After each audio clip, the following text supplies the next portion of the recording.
Voilà, donc bonsoir mesdames, mesdemoiselles, mesdames et messieurs. Ce soir, nous sommes dans le cadre de l'émission qui s'appelle Au cœur de la cité sur la teranga.info. Et dans cette émission, nous allons parler de la politique, de l'actualité nationale aussi et des questions de l'heure aussi.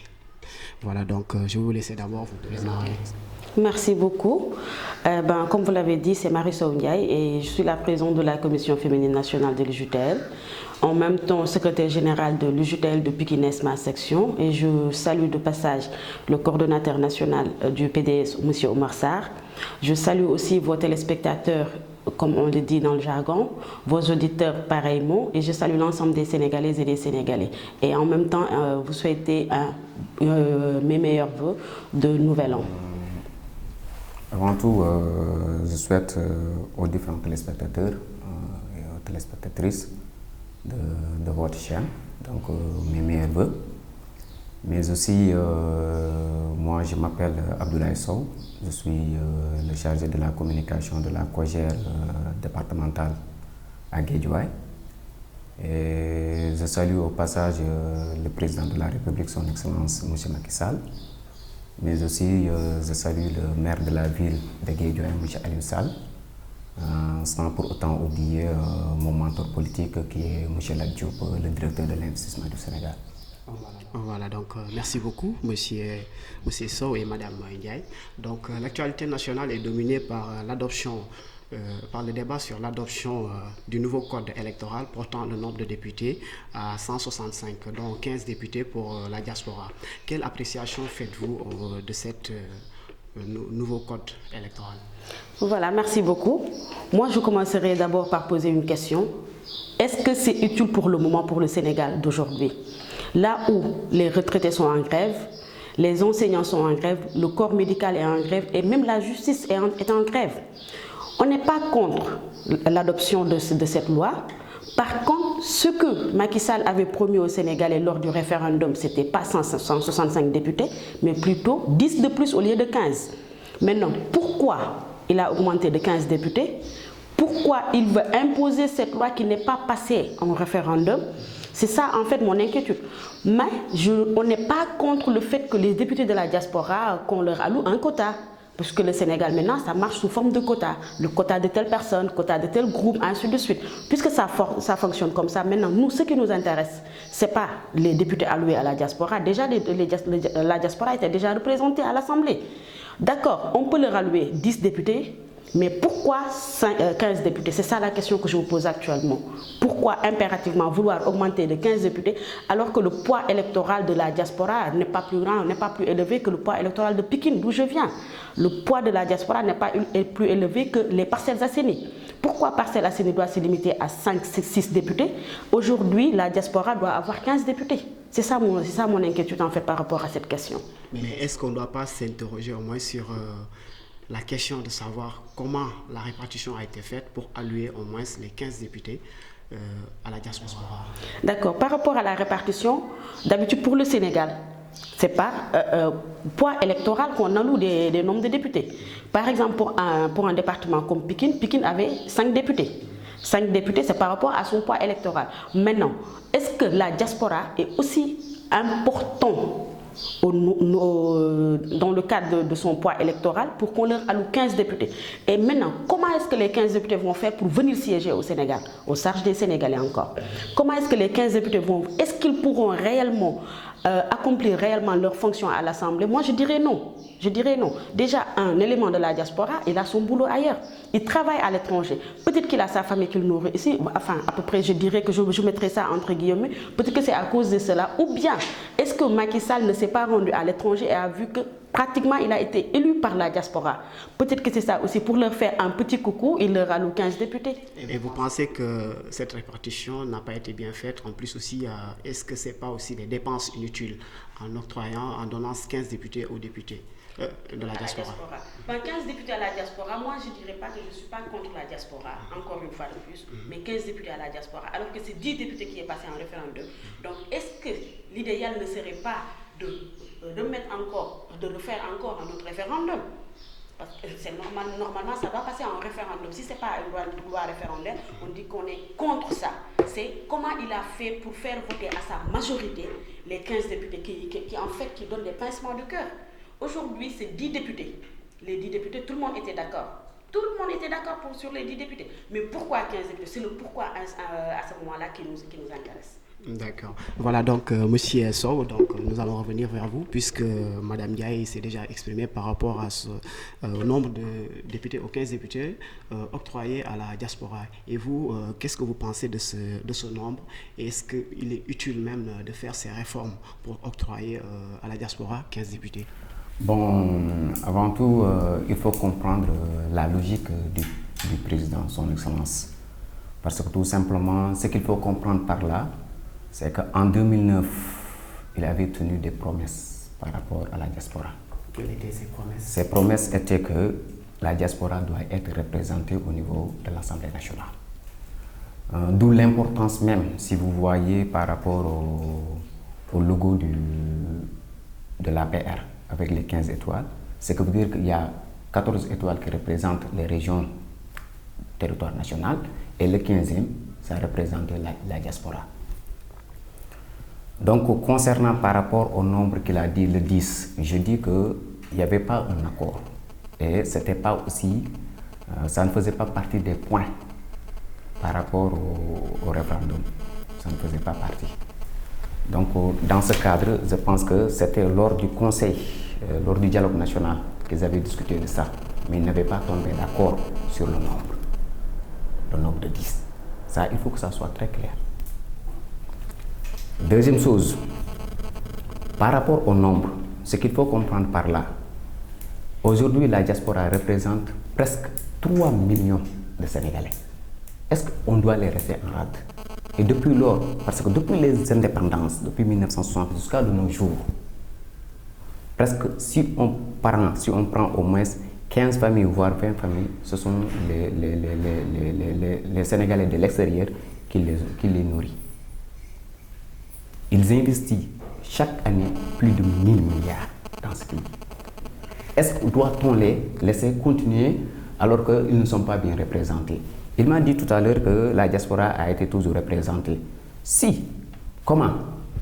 Le fait que la personne, il est dans une partie, il est au niveau de l'extérieur. Il est au niveau de l'extérieur. Donc si on vote, il passe par au niveau national. C'est comme ça que ça se passait. Mais maintenant, c'est la diaspora dédiée. C'est à eux-mêmes de choisir qui va être leur député. C'est aussi simple que ça. Donc, vis-à-vis le nombre de 15, c'est par rapport aux circonscriptions. Donc, il y a 8 circonscriptions qui ont été élaborées. C'est-à-dire l'Europe de l'Ouest, l'Europe du Centre et du Nord, il y a l'Europe du Sud. Il y a l'Afrique du Nord, c'est-à-dire le Maghreb, il y a l'Afrique de l'Ouest, il y a le Centre et l'Australie. Il y a l'Amérique et l'Océanie. Donc, toutes ces localités-là, ou bien toutes ces circonscriptions devraient être représentées. Si on prend le nombre de 15, si chacun prend 2, c'est déjà acquis. Mais c'était 10 qui était prévu au départ. Ce n'était pas 10, ils n'étaient pas tombés d'accord là-dessus. Il suffit que juste vous demandez à Decroix ou entre autres qui étaient là-bas ce jour-là. Ils n'étaient pas tombés d'accord là-dessus. Est-ce que vous ne pensez pas qu'actuellement, je dirais que la partie, c'est-à-dire majoritaire à l'Assemblée nationale, a imposé la force à l'opposition? Non, je ne dirais pas imposer. Je ne dirais pas imposer parce que tout simplement, il ne faut pas oublier que cette Assemblée nationale, donc, ce sont les Sénégalais qui les avaient votés pour qu'ils soient là, pour qu'ils les représentent. Donc si eux, ils jugent nécessaire que la diaspora doit avoir 15 députés, donc c'est tout à fait normal, selon moi, c'est tout à fait normal que les gens doivent l'adopter par rapport à tout ça. Ce n'est pas aussi des dépenses inutiles qui vont au moins non, ajouter. Par rapport à 6 milliards que ces députés-là vont consommer par an, alors qu'eux, ils injectent plus de 1000 milliards. Mais 6 milliards peuvent construire des écoles, construire des forages. Mais les gens du diaspora ont toujours construit des hôpitaux ici dans ce pays. Les gens du diaspora ont toujours donné des dons d'ambulances ici dans ce pays. Est-ce que les gens le voient? Non. Mais si ces personnes-là, le président de la République décide de les donner le pouvoir, au moins de pouvoir régler leurs propres problèmes, moi j'applaudis. L'opposition pense que c'est une arnaque politique, le fait de donner 15 députés à la diaspora du MAS. Donc quel sera le format par rapport à ce que déjà dans chaque département, on a 45 départements, ça veut dire que les 90 sont déjà sortis. Et les 45, les 2 députés dans chaque département, nous tous nous le constatons, il y a toujours des problèmes. Ils n'arrivent pas à régler ce que la population attend. À plus forte raison de vouloir diminuer ça. D'accord. Voilà, donc on va vers Madame Ndiaye. Vous avez entendu M. Sow dire que vous n'avez pas d'argument, vous êtes en cours d'argument, raison pour laquelle vous ne voulez pas au moins qu'on octroie à la diaspora 15 députés. Encore une fois, on n'est pas contre le fait d'attribuer des députés à la diaspora. On n'est pas contre, hein? Très sincèrement, ça on l'a dit et redit à plusieurs reprises d'ailleurs. Mais non, ce qui nous intrigue et ce qui intrigue les Sénégalais, les 6 milliards qu'on va injecter à la diaspora, est-ce qu'ils en ont besoin? Au moment où le Sénégalais lambda peine à manger normalement, les 3 repas ne sont plus assurés actuellement dans les ménages sénégalais. On prend 6 milliards, on donne ça à la diaspora, aux députés de la diaspora. Moi, je ne vais pas les appeler aux députés de la diaspora, mais je vais les appeler les députés de Macky Sall. Parce que personne n'arrive à comprendre cette attribution-là. 15 députés, 6 milliards de plus. Alors que les 6 milliards-là devraient peut-être nous aider à ouvrir l'hôpital d'Adal Djam. Pourquoi l'hôpital n'est pas encore ouvert? Pourquoi on remet tout le temps l'ouverture de l'aéroport AIBD? Pourquoi? Aujourd'hui, il nous avait promis de mettre en œuvre le TER qui allait normalement jusqu'à AIBD. Aujourd'hui, le TER s'arrête à Diamniadio. Est-ce que les 6 milliards ne pourront pas être injectés là-bas pour au moins terminer le chantier, permettre aux voyageurs de circuler librement? Moi, c'est ça. En fait, c'est une multitude de questions qui nous taraudent l'esprit actuellement. Pourquoi il veut impérativement donner 15 députés à la diaspora et non 10? Encore une fois, là, je vais revenir sur le référendum. Lors du référendum, les gens pratiquement n'avaient pas bien compris ce qu'on voulait expliquer réellement. On a expliqué, on a tenté d'expliquer, j'allais dire même, mais les gens n'avaient pas compris. Un référendum fourre-tout, ça nous amène à des résultats pareils. Donc vous pensez que cette question a été cachée aux Sénégalais? Et ça reste encore, il y a d'autres questions qui vont revenir et qui vont encore surprendre les Sénégalais. Et puis, c'est un président qui ne cesse de nous surprendre. En 2012, il avait commencé à faire des promesses. En 2016, il nous fait toujours des promesses. À chaque fois qu'on l'entend, c'est des promesses. Donc moi, c'est à quel Macky Sall se vouer? C'est quel Macky Sall qui parle actuellement? Soit c'est le Macky Sall qui ne supporte pas la lourdeur de l'institution, ou c'est Macky Sall, le président de la paix, qui fait sa politique. Encore une fois, c'est des questions que nous, personnellement, moi personnellement, que j'arrive pas à trouver de réponse. Maintenant, pour ce qui est des promesses, moi je l'appelle d'ailleurs Macky promesse ou Macky slogan. On nous parle tout le temps de slogans, des slogans. Un slogan sort aujourd'hui, on est en 2017, je n'ai pas encore vu de slogan qui est sorti. Peut-être qu'ils vont le faire lors de ces conseils de ministres qu'ils prévoient de refaire encore pour gaspiller de l'argent. Alors que là, tout cet argent-là devrait nous servir à faire autre chose. Encore une fois, la base d'un pays, il faut qu'il y ait des bases solides. Par exemple, là, je vois que les étudiants, ils vont bientôt recommencer. Parce que les enseignants, ils ont donné le tempo. Est-ce qu'il les suit?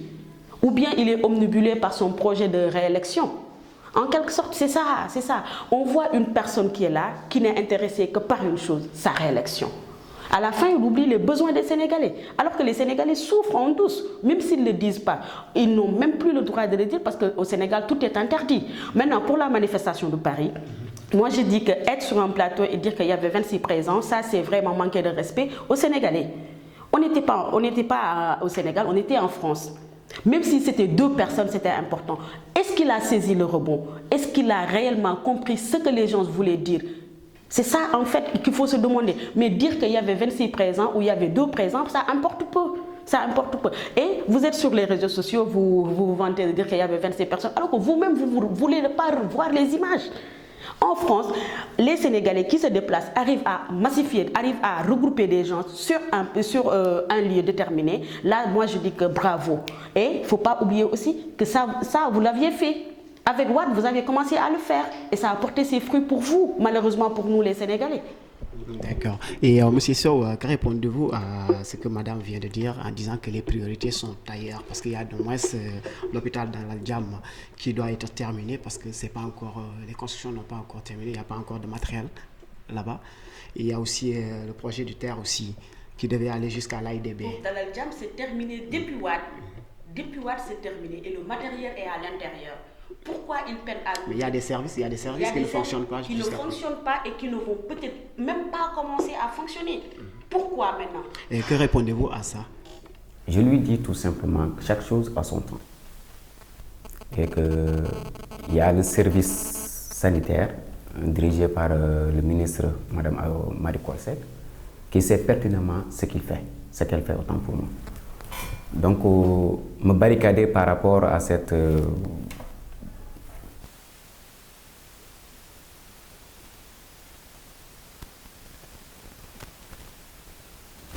les services qui devaient être mis sur pied, on les a déjà mis sur pied. Et le moment venu pour les inaugurer, on le fera. Mieux vaut avoir une structure que de se précipiter, de sortir quelque chose que demain les Sénégalais vont nous dégoûter. C'est aussi simple que ça. Souvent ils sont pressés. Elle dit qu'elle est un peu surprise par rapport, elle ne sait pas ce que veut ou bien ce que fait le président Macky Sall. Je lui dis clairement que c'est un homme visionnaire. Parce que tout simplement en 2008, en créant son parti, en faisant l'étoile du 5e diaspora, et aujourd'hui il est l'octroi de 15 députés, c'est que veut dire qu'il sait clairement là où il met les pieds. Et c'est à cela que les Sénégalais ont voté. C'est pourquoi ils lui ont donné la chance. Pourtant, il y avait d'autres candidats. Mais c'est parce que tout simplement, il les a reçus. Deuxième chose aussi, par rapport à la diaspora, avec les appels entrants, il avait trouvé que Wade avait mis des taxes. À son élection, il les a supprimées. Les voitures qui étaient limitées à 5 ans sont aujourd'hui à 8 ans. Tout ça pour le bénéfice du diaspora. Deuxième chose, il dit qu'il ne voit que des promesses. Je lui dis, mais il ne voit pas ce que le PUDC est en train de faire. Avec les 114 milliards, tout simplement budget à lui, avec les pistes rurales, l'eau, l'électricité, hein, et les 60 000 concernant les moissonneuses ou bien les décortiqueuses. Moi, je dis qu'il faut qu'on arrête. Je ne vais pas m'arrêter là. C'est dit qu'elle ne voit pas, elle ne voit que des promesses. Je lui dis par rapport à Malicounda, le solaire, Bohol, le solaire. Où sont les promesses? Les promesses sont en train de se réaliser. Les promesses sont en train d'être réalisées. Maintenant, on ne peut pas quand même arriver à régler tous les problèmes avec des claquements de doigts. Ce n'est pas possible du tout. Parce que tout simplement, chaque chose, on doit le faire à temps. En plus, par rapport aux terres, chaque chose a une phase. Même le plan Sénégal émergent a des phases. Il y a la structuration, il y a ce qu'on appelle la capital humain et ce qui s'ensuit. Donc vous pensez que le train express régional est un projet utile pour le Sénégal? Bien évidemment. Parce que tout simplement, nous constatons qu'au Sénégal, avec nos retards, quand on nous demande de venir à 8 heures, souvent on est là à 10 heures. À cause de quoi? D'infrastructures. Mais maintenant, si nous arrivons quand même à régler ce problème-là, la ponctualité va nous régler beaucoup de choses. Ces 2 heures de temps, on perd beaucoup d'argent. Ça, c'est sûr et certain. Les gens ne le voient pas comme ça, peut-être. Mais c'est une réalité qui est là. Maintenant, en 2019, les gens verront exactement s'il y a des améliorations ou pas. Et Madame Ndiaye, que pensez-vous du train express régional? Est-ce un projet utile pour le Sénégal? D'accord, avant d'arriver au terme, moi j'aimerais bien quand même répondre à, peut-être ce n'est pas des interpellations, mais juste à ce qu'il a dit et rebondir par rapport à ça. Pour les taxes supprimées par Wade, que Macky a ramené, c'est normal qu'il les ramène. C'est un élément de la France et il a ramené tout pour redonner à la France. Et ce n'est pas seulement par rapport à Orange que pratiquement tout est redonné à la France. Aujourd'hui, qu'est-ce qu'on voit au Sénégal? Les Sénégalais pratiquement, les entreprises sénégalaises pratiquement ne travaillent plus. Tous ferment. Il n'y a que des entreprises fermées, on entend. Il y a même plus de petites et moyennes entreprises, je ne parle même pas des grandes entreprises.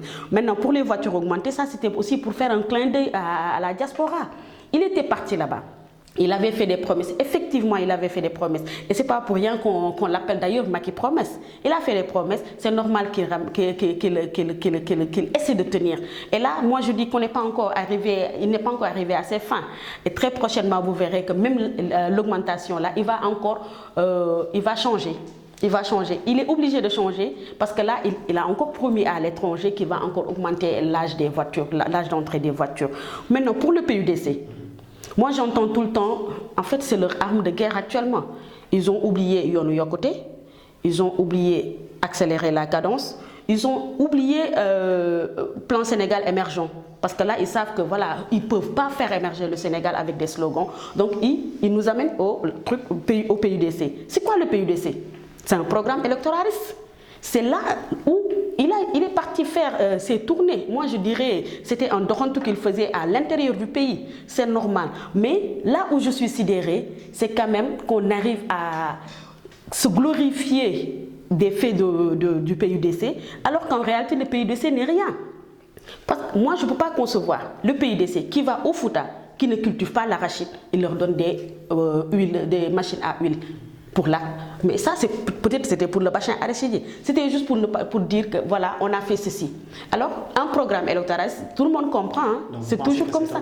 C'est un programme de plus et il y a un autre programme qui va venir très prochainement parce qu'ils savent qu'ils ne peuvent pas faire développer le pays avec ça. Voilà, pour rappel, lors de son discours à la nation, le président au moins a annoncé la phase 2 du PUDC. Et que pensez-vous Avant d'arriver à la phase 2 du PUDC, lui-même, au moins, pour une fois, moi je l'ai entendu à la télé dire que la production de l'arachide a baissé. Chose très normale, hein? Très normale. Au moins, pour une fois, il a accepté. Donc, avant d'arriver à la réalisation de PUDC, là, il faut qu'il règle les problèmes d'abord de l'agriculture. Il faut que tous ces problèmes-là soient réglés d'abord, avant de parler réellement du PUDC. C'est quoi le PUDC? Moi, je viens à Fongolemi, par exemple. Qu'est-ce qu'il y a à Fongolemi? Moi, je leur donne un matériel pour le poisson séché. Ils ne vont pas s'en sortir.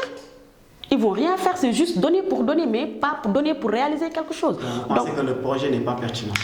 C'est un programme électoraliste, tout le monde sait, on y met tout.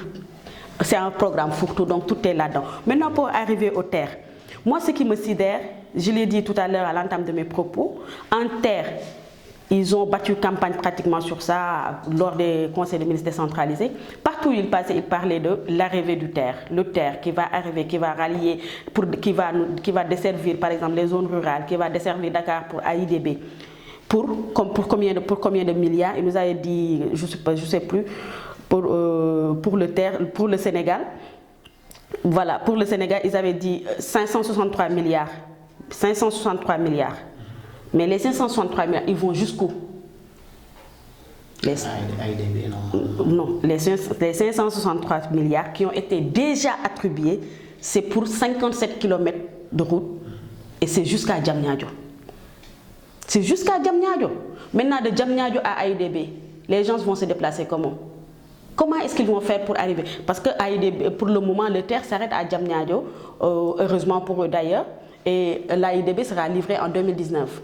Entre 2017, fin 2017, entre 2017 et 2019, il y aura quoi? Où est le reste de l'argent? Là, ce qui me sidère le plus dans cette affaire-là, c'est là où le Sénégal injecte 563 milliards pour 57 km, le TGV Nigeria. On a le Nigeria tout près, qui, pour 187 km de route, pour le TGV, ils ont juste sorti 552 milliards. 552 moins 563, sans compter les 187, 57 km. C'est 187 pour le Nigeria et 57 km pour le Sénégal. Et donc vous pensez que le président a donné le c'est du bluff encore à Alstom juste pour faire plaire à la France? Eh ben c'est normal, ça je ne vous le fais pas dire, hein? Je vous le fais pas dire. Tout à l'heure j'avais donné l'exemple d'Orange. Maintenant il y a Alstom, une société qui pratiquement avait déjà déposé ses clés sous le paillasson. Aujourd'hui on le ramène, on le ressuscite. Et on ressuscite une société française pendant qu'une société sénégalaise est en train de mourir, et de sa belle mort même. Hein. Là, les sociétés peinent à payer les salaires. Donc le public actuellement, pratiquement le trésor n'arrive plus à payer. Mais l'argent qu'on a donné à Alstom, si on l'avait injecté dans la société sénégalaise aujourd'hui, est-ce que ce ne serait pas mieux pour parler de l'émergence, pour qu'il soit un peu cohérent en fait? Moi, c'est là où je voulais dire. Et M. Ndiaye, monsieur Sow, du moins, que répondez-vous? Voilà, donc que répondez-vous à Madame sur ce que... Ce que je vais répondre à Madame Ndiaye, c'est tout simplement que l'AIBD ne s'arrête pas tout simplement, le terre ne s'arrête pas tout simplement à Diamniadio. Ça va jusqu'à l'AIBD. Ça, il faut que ça soit très clair et net. Deuxième chose, quand elle dit que le PUDC, c'est un programme électoral, je dis que clairement que c'est ne pas trop respecter les Sénégalais vis-à-vis de leurs problèmes. Parce que tout simplement, le président de la République a constaté qu'il y avait des urgences. Et ces urgences, il fallait les régler. Parce que tout simplement, on ne pouvait pas à chaque fois prendre des montants aussi colossaux et le faire passer par rapport à nos administrations et que nous constatons réellement qu'il y a des lenteurs et que la population continue de souffrir. Si elle dit qu'il y a des machines à décortiquer des jarras, je ne sais pas quoi, au niveau du Fouta, je lui dis clairement qu'au niveau du Fouta, il y a certaines qui cultivent de l'arachide. Il faut que ça soit très clair. Ce n'est plus le riz du Valais tout simplement. Il y a de l'horticulture qui est là-bas.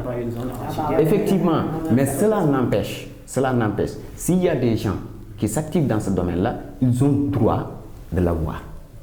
Ils ont droit de l'avoir. Ça, il faut que ça soit très clair. Donc, concernant les promesses comme elle le dit, donc je lui dis par rapport aux cités religieuses, c'était des promesses qui sont réalisées. Aujourd'hui, il y a le piment. Aujourd'hui, il y a les promovilles. Tout récemment, vous allez voir au niveau de comment s'appelle encore, le place de l'Obélix, vous verrez nettement qu'il y a le cadre de vie qui s'améliore. Alors que c'était le lieu de bataille. Qu'ils me disent tout simplement, Macky Sall était là-bas tout le temps en train de se batailler. Non, quand les autres se bataillaient là-bas, lui, il était au chevet des populations pour comprendre réellement quel est leur problème. Concernant le terre, tout simplement, Alstom, qu'est-ce qu'il nous dit? Où sont leurs preuves qui leur montrent que Alstom était fini? Un instant, M. Sow, la France a injecté des millions, je dirais, d'euros dans Alstom pour relancer la société. Donc, nous avons constaté ça. C'est tout à fait normal.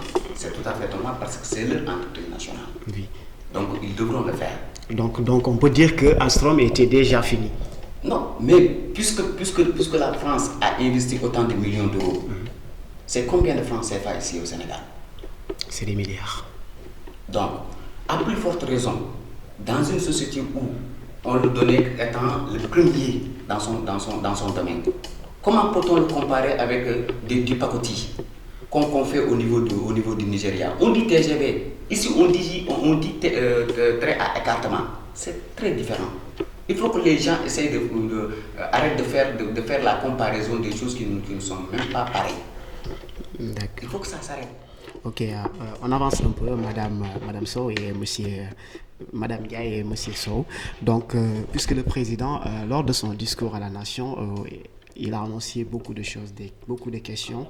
Donc, les questions, et il a omis certaines questions, dont l'emploi, la question sur l'emploi, le chômage, l'éducation, puisque l'année dernière, nous avons constaté qu'il y a eu beaucoup de mouvements sur le plan éducatif. Et cette année aussi, bon, ça ne promet pas encore pour qu'il y ait au moins une stabilité. Et que pensez-vous vraiment de son discours? En fait, moi, je dirais qu'il n'a pas omis, mais c'était fait à dessein. Il savait bien, il accepte, hein, c'est en quelque sorte pour une manière de dire qu'il a échoué. Il n'osait même pas parler de l'éducation, pendant que l'éducation est en grève. Pratiquement tous les syndicats sont en grève dans l'éducation. Les études, comment ça s'appelle encore? Les travailleurs. Actuellement au Sénégal, qu'est-ce qu'on voit? Que des jeunes chômeurs. Pendant ce temps, on est en train de promouvoir les retraités qui sont favorables à Macky Sall. On est en train de les promouvoir, mais les jeunes, ils sont complètement laissés en rade. Donc je dis que ce n'est pas question d'omission, mais c'était fait exprès. Parce qu'il a, depuis 2010, depuis 2012 pratiquement, il ne fait que promettre à ces secteurs-là des choses qu'il ne peut pas réaliser. Pour l'éducation, je pense que les derniers accords signés, c'était appelé des accords réalistes et réalisables. Aujourd'hui, qu'est-ce qu'on voit? SAES en grève, Sud-Est en grève, pratiquement tous les syndicats sont en grève. Donc ils ne pouvaient même pas en parler, histoire de s'éviter encore des foudres. Donc, en un mot, moi c'est ça que je voulais dire sur ça. Maintenant, pour le terre, moi je vous défie, vous. Je vous défie vous-même. Alstom, actuellement, ce que Alstom fait, il y a une société qui le fait au Sénégal. Pourquoi ne pas confier les 563 milliards à une société sénégalaise, histoire de booster l'économie, de créer des emplois ou de fidéliser encore, parce qu'il y a déjà des employés là-bas. On agrandit le collège, et là, je pense que là, ils pourront le faire. Mais on donne les 63 milliards à la France, pendant que la France investit à la France. Et pour la France, le Sénégal investit pour la France. Ça, c'est encore une manière de nous montrer qu'on est des sujets de la France. Il nous ramène à l'ère coloniale. Donc, c'est ça. Et les 57 km, c'est Dakar, Djamnyadji. Personne ne va l'enlever. Il paraît que c'est sous forme de l'eau. Mais moi, ce qui m'intéresse, lorsqu'il parlait du terre, il n'a jamais parlé de Dakar, Djamnyadji, mais de Dakar, AIBD. Donc les 563 milliards, c'était destiné à Dakar AIBD. Et pourquoi maintenant les 563 milliards, ça s'arrête à Djamnyadji? C'est là se trouve la question. Et voilà, donc, qu'est-ce que vous pensez au moins du discours du président de la République, le discours de la Nation du 31? Le discours, c'est très pertinent, dans la mesure où, si nous voyons même les verbes qu'il a utilisés, c'est toujours dans le futur.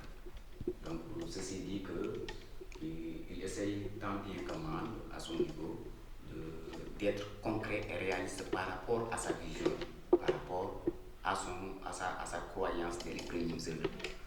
Donc, concernant le problème de l'enseignement, je dis que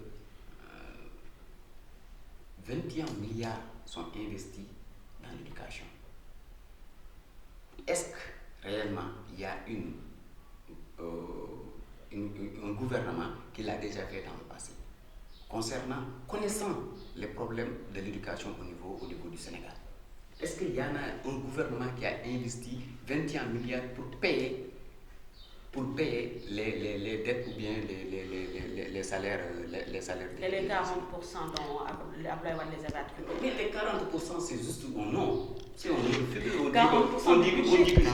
j'ai alloué 40% du budget du Sénégal, mais on ne l'a jamais senti, on ne l'a jamais vu. Moi j'étais étudiant en 2012. Peut-être qu'on sent aujourd'hui. J'étais étudiant en 2012. Je sais réellement de quoi il parle. À cette période-là, il y avait plus de problèmes que présentement. Qu'on le dise ou qu'on le veuille ou non. Et présentement, il y a combien de lits qu'on a attribués au niveau de Dakar? Il y a combien de bâtiments ou bien de logements qu'on a fait pour les étudiants? Il y en a combien? Si moi je n'arrive pas à comprendre pourquoi les gens veulent s'attarder sur des détails, alors que nous savons pertinemment. Mais la question de l'emploi et la question de l'éducation, c'est pas des détails. Je vais en revenir parce que tout simplement, elle a dit que par rapport à tout récemment, vous l'avez vu avec le ministre de la Jeunesse. Le ministre a octroyé 460 financements. De montant de 1,5 milliard. C'est quoi, les vacances citoyennes? Non. Tout récemment, même pas un mois.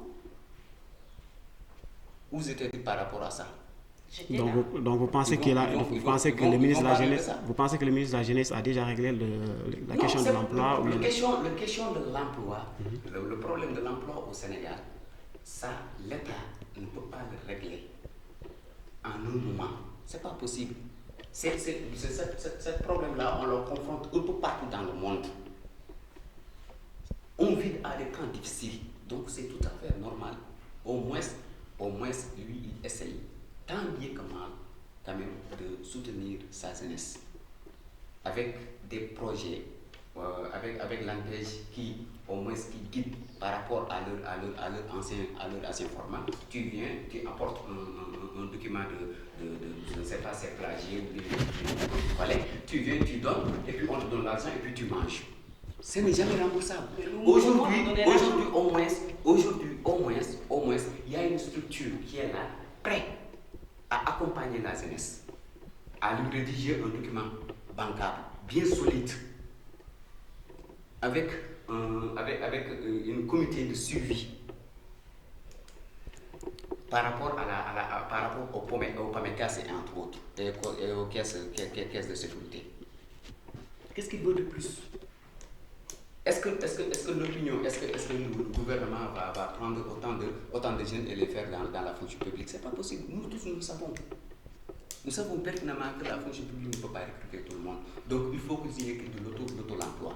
C'est ça que le président de la République est en train de faire. Et c'est ça qui était sa promesse. Aujourd'hui, 460 emplois seulement à Dakar, dans la région de Dakar. Moi, je dis que vraiment, il n'y a aucun gouvernement, depuis les indépendances jusqu'à de nos jours, il n'y en avait pas. Et actuellement, il est en train de corriger le déséquilibre social qui existait par rapport, depuis 1980 jusqu'à 2010, plus de 80% des investissements du Sénégal sont investis à Dakar. D'accord. On avance un point puisqu'il nous reste moins de 5 minutes. Avant d'avancer, moi je me mets bien me prononcer sur la question. Voilà, je vais vous donner la parole après. Sur la question voilà, donc je vais vous donner la parole. Donc j'essaie au moins d'équilibrer puisqu'il nous reste juste quelques minutes avant de terminer l'émission. Donc hier, lors du Conseil des ministres, le président a annoncé au moins la phase 2, je dirais, des conseils des ministres décentralisés. Donc il va faire le tour pour voir le niveau d'exécution des projets ou bien des programmes qu'il avait annoncés lors des conseils des ministres décentralisés. Et que pensez-vous vraiment de cette déclaration? Avant d'arriver à cette question, moi j'aimerais bien quand même qu'ils nous disent par rapport au chèque que le ministre de la Jeunesse a soi-disant donné. Parce que là, on a montré en grande pompe un ministre qui donnait un chèque et 2 jours après, le même groupe à qui on a donné le chèque était à la télé pour fustiger que le chèque était en bois. Ça c'est un. De 2, à quels jeunes on a financé? Les jeunes de l'APR. Il n'y a aucun jeune de l'opposition ou le citoyen lambda. Le jeune en politique n'est pas financé. Et troisièmement, ce qui est sidérant dans cette affaire-là, l'ANPEJ, je ne sais quoi. Mais où sont les anciennes agences qui étaient là? Où sont les gens qui travaillaient là-bas, laissés en rade? Non seulement qu'ils n'ont pas été réintégrés dans la nouvelle agence, mais ils n'ont plus d'emploi. Mais s'il y a lieu de financer des gens, moi je pense que c'était à eux, il fallait commencer par eux d'abord. Parce que c'est des gens qui travaillaient dans ces agences-là d'abord. Maintenant, pour arriver à la déclaration du président hier par rapport au Conseil des ministres décentralisé, moi je dis qu'il n'y a rien de plus normal. Ils se sont faits. Il y a les joutes électorales qui sont là. On part aux élections au mois de juillet normalement, s'il ne change pas encore. On doit aller aux élections au mois de juillet. C'est normal qu'il y retourne parce qu'il sait qu'il n'a pas d'équipe assez forte pour lui donner de bonnes informations. Ça, moi, je dirais à la limite que c'est manquer de respect aux gens de l'APR ou à ses directions. Un président, il n'y a pas mieux qu'informer que lui. Il n'y a pas mieux qu'informer. Donc, s'il avait réellement besoin de voir les réalisations faites sur place, je pense qu'il n'a pas besoin de se déplacer encore. Ce sont les frais de l'État. Les frais, c'est votre argent, mon argent, notre argent à nous tous qui va aller dépenser avec un groupe. Et est-ce qu'aujourd'hui, les agences créées ou les directions créées ne devraient pas aller sur place et donner les informations si bien sûr ce qu'ils disent est vrai, qu'ils ont déjà commencé à réaliser? Ils ont commencé à réaliser où? En tout cas, Fatick où habite le président, ils disent qu'ils n'ont encore rien vu. Donc, est-ce que c'est utile même d'aller encore gaspiller de l'argent pour voir pour avoir juste l'état des lieux? Ça, il y a des agences pour ça.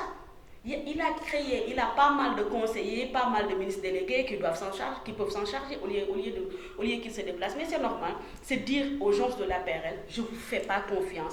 Le candidat, c'est moi, Macky Sall. Je vends ma personne, je vends mon parti, c'est normal qu'il se déplace. Voilà, donc, monsieur Sow, donc, en entendant... Je ne verrai pas de l'activisme politique. Donc, je pense qu'il faut d'abord que les gens puissent faire la part des choses entre le président de la République et le président de l'APR. Donc ici, c'est dans son cadre en tant que président de la République. C'est dans ce cadre parce qu'il l'a dit lors du Conseil des ministres décentralisé. Donc c'est très clair. Est-ce que c'est pas lors du Conseil national de l'APR, le secrétariat exécutif national de l'APR qu'il l'a dit. Il l'a dit lors du Conseil, du conseil ministériel. C'est là qu'il l'a dit. Donc il y va parce que c'est le président de la République. Mais est-ce que c'est pas pour préparer les législatives? Il sait réellement ce qui se passe dans ce pays. Donc il n'a pas besoin de se déplacer. Non, si, c'est son droit. C'est pas à nous de le dicter ce qu'il doit faire et ce qu'il ne doit pas faire. C'est le président, c'est les Sénégalais qui l'ont élu. Donc c'est à lui. Parce qu'en 2019, c'est lui seul qui sera le comptable. Les Sénégalais, c'est lui qu'ils vont juger. Est-ce que réellement ce qu'ils nous ont donné, est-ce que tu l'as fait ou pas? Maintenant, toute âme consciente, toute âme sensible par rapport aux problèmes des Sénégalais, sachant que nous, on est dans un pays où toi-même tu sais, elle-même elle sait, parce qu'il y a tellement de choses qu'on donne à des gens pour qu'ils le fassent, malheureusement ça ne passe pas. Donc par son gré, par son pouvoir, il y va pour vérifier si exactement cela est ou pas. Il faut l'accepter, il va pour pas de campagne. Non, du tout. Ça c'est dans le cadre de son statut de président de la République et non pas autre chose. Maintenant, si je vois chaque fois que le président fait une chose ou bien un acte, on lui considère comme un acte politicien, moi je me dis que quand est-ce que nous aurons un président? Il faut savoir dissocier le président. Non, mais la dissocier, c'est à vous de le faire. C'est à vous de le faire. C'est à l'opposition de le faire. Parce que moi, au moins, je vais donner exemple à l'opposition d'Allemagne. La période où les élections se rapprochaient par rapport à l'année passée, donc par rapport aux élections de l'Allemagne, l'opposition de l'Allemagne a dit clairement qu'eux, ils ne vont pas changer leur chancelière. Parce que tout simplement, ils pensaient qu'il n'y avait pas mieux qu'elle. C'est cette opposition-là que nous devrions avoir ici au Sénégal. Et vous pensez qu'il n'y a pas mieux que Macky Sall au Sénégal? Non, je ne dis pas ça. Je ne dis pas ça. Mais je dis que tout simplement, je ne peux pas concevoir que chaque fois qu'on voit du noir, que du noir ou bien que du noir, ce que le président est en train de faire. Il faut que les gens puissent faire la part des choses, sachant que ça, c'est la responsabilité du président de la République et ça, c'est la responsabilité du président APR. Voilà, merci beaucoup. Donc, on va continuer. Il nous reste 2 minutes. Hein. Juste par rapport à la situation, à la crise gambienne. Hein. Donc, actuellement, la Gambie est en crise, je dirais. Après les élections présidentielles, le Sénégal, le ministre des Affaires étrangères a fait des déclarations, le président pareillement aussi. Est-ce que une intervention militaire en Gambie est utile ou bien, je dirais, pour le Sénégal même? Moi, là, pour la question gambienne, moi, quand même, je dis que je parle avec le cœur très serré. Parce que la Gambie, nous tous, nous avons des parents en Gambie, déjà. Donc, moi, je prône le dialogue pour la Gambie et non une intervention militaire. Là, je suis carrément contre. Et là, d'ailleurs, j'ai vu qu'il y avait dernièrement, il y avait cafouillage entre le président de la République et le ministre des Affaires étrangères. Donc, ils avaient tenu deux discours différents. Parce que la première déclaration du ministre des Affaires étrangères, c'était juste pour envoyer des gens. Il disait que les soldats sénégalais étaient déjà prêts pour intervenir. Le président a prôné au moins le dialogue. Le dialogue. Voilà. Et moi, je dis qu'il n'y a pas mieux que le dialogue pour la Gambie. La Gambie est un pays frère. La Gambie est dans le Sénégal. Tout ce qui touchera la Gambie touchera le Sénégal. Donc, faisons fi de ça et prônons le dialogue pour la Gambie. Voilà. Et allez-y. Bon, comme vous venez de le dire, la Gambie, c'est le Sénégal, on peut dire en miniature. Donc, je pense que le président de la République a fait un bon discours quand il était à Paris, en disant clairement qu'il faut respecter monsieur le président Yahya Jammeh, donc, et prôner la dialogue pour qu'au moins qu'on puisse trouver une solution pour une meilleure garantie par rapport à la population d'abord. Donc, ceci dit, cela n'empêche quand même que je pense que nous avons une armée très très performante. Parce que ce n'est pas aujourd'hui seulement qu'ils nous ont défendus. Ils ont toujours été là. Donc je pense que s'il est nécessaire de faire une chose ou pas, c'est à eux de le décider. Et je pense que c'est le président de la République qui est le chef suprême des armées. Donc je pense qu'il a tous les éléments, toutes les conditions nécessaires pour savoir si est-ce qu'il faut réellement prôner pour le dialogue ou bien si réellement il faut aller. Donc dans ce cadre, en tant qu'un citoyen lambda, je me fie tout simplement au jugement du président. Voilà, donc Madame Ndiaye, nous sommes à la fin de notre émission, donc je vous laisse donner votre dernier mot avant de donner la parole à M. Esso. Voilà, moi je commencerai, je vais terminer par vous remercier, vous et vos téléspectateurs, ainsi que toute l'équipe de la Teranga.info. Vous remercier par rapport à l'invitation. C'est vrai que c'était un peu trop serré et tout, mais voilà, actuellement ce dont nous avons besoin, surtout nous la jeunesse, c'est de ça. Parler, discuter avec les gens. Parler avec, on n'est pas des adversaires, On est dans un pays, un seul pays qui s'appelle le Sénégal. Et moi, je dis que ce qui nous intéresse en premier, c'est notre pays, le Sénégal. Donc le reste, ça vient après. Peut-être que nous avons des engagements. Chacun est engagé quelque part, mais cela ne doit pas quand même nous amener à des animosités, comme je l'ai constaté, histoire de vous taquiner un peu chez vous récemment. Donc on est des jeunes, il faut qu'on sache faire la politique autrement et dépasser les clivages et aller de l'avant. Voilà, monsieur Sow, votre dernier mot. Moi aussi, je tenais à vous remercier vous personnellement et votre équipe, et surtout les personnes qui vous suivent à travers votre chaîne. Donc, je remercie aussi mon coordinatrice, Madame Ndiaye, donc, de sa disponibilité. Et aussi, je tenais à remercier toute la cogère de Guédiawaye, donc, mais aussi mon ami Mamoudou Lamine, donc, et aussi de féliciter et encourager Madame Thérèse Faye par rapport à son engagement aux côtés du président de la République. Et aussi, comme elle vient de le dire tout à l'heure, donc nous faisons la politique, c'est un don de soi. Donc on s'est donné à faire la politique pour le bien-être des autres. Certainement, il faut que les gens sachent que nous sommes tous issus du même pays. Donc on ne peut pas le diviser en deux. Chacun a ses points de vue par rapport à une chose, mais je pense que le plus essentiel, c'est de se retrouver ce qui peut faire gagner le Sénégal, et je pense que toujours c'est le Sénégal qui va gagner. Voilà, donc merci beaucoup à mes invités. Je rappelle que vous êtes Madame Marie Sow Ndiaye, vous êtes au moins la présidente de la section, de la commission féminine, je dirais, de l'UJTL, et vous c'est Monsieur Abdoulaye Sow, vous êtes chargé de communication au niveau de la cogère de Guédiawaye, du département de Guédiawaye. Voilà, merci beaucoup.